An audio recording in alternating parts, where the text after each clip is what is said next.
गौतम बुद्ध कहते हैं, परेशानियों से कभी भागना नहीं चाहिए। परेशानियां आना जीवन का एक हिस्सा है। हमें परेशानी का हल ढूंढना चाहिए।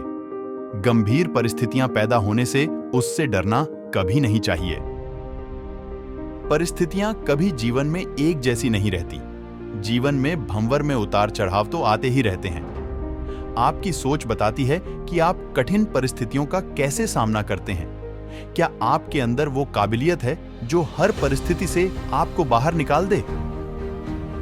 एक कहानी यूं है कि पुराने समय में एक व्यापारी ने किसी धनी साहूकार से पैसा उधार ब्याज पर लिया था, लेकिन व्यापार में नुकसान हो जाने की वजह से वह साहूकार का पैसा लौटा नहीं पा रहा था। व्यापारी की एक बेहद सुंदर बेटी थी। साहूकार बद्धा कुटिल था। उसने सोचा कि व्यापारी पैसा तो वापस कर नहीं पा रहा है, तो क्यों ना इसकी परिस्थिति का फायदा उठाया जाए।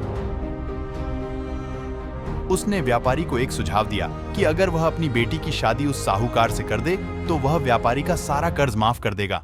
व्यापारी बेचारा मरता क्या ना करता। उसने अपनी बेटी को सारी बात बताई।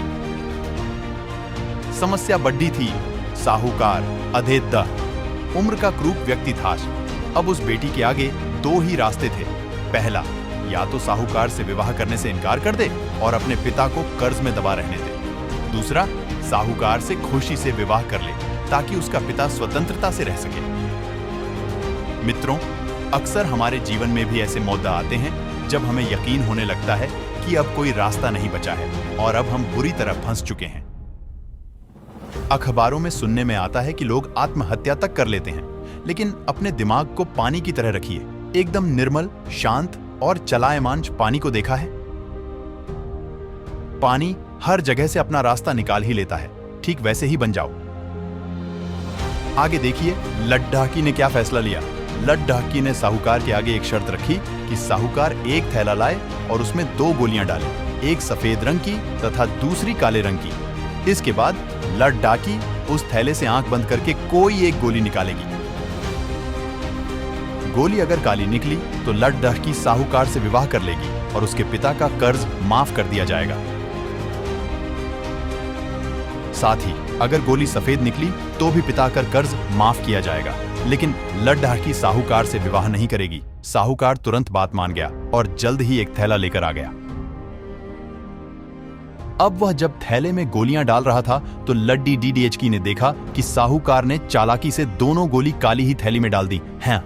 अब लड्डी डेकी परेशान हो गई कि अब वह करे तो क्या करे। साहूकार का भांडा फोड़ दे भी दे तो भी वह दूसरी किसी चाल में उनको जरूर फंसाएगा। लड्ढाकी कुछ सोचकर आगे बढ़ी और उसने थैले से एक गोली निकाली और गोली बाहर निकालते ही उसे हाथ से छिटका दी, जिससे गोली नाली में जा गिरी। लड्ढाकी बोली, माफ करना, गोली मेरे हाथ से छिटक गई, लेकिन चिंता की कोई बात नहीं। थैले में अभी दूसरी गोली भी तो होगी, उसे देख लेते हैं। अगर गोली काली निकली तो मैंने सफेद गोली उठाई होगी और थैले में गोली सफेद निकली तो मैंने काली गोली उठाई होगी। व्यापारी ने थैले में हाथ डाला तो देखा काली गोली निकली। व्यापारी बोला, हाँ बेटी, थैले में काली गोली बची है। इसका मतलब तुमने सफेद गोली चुनी थी।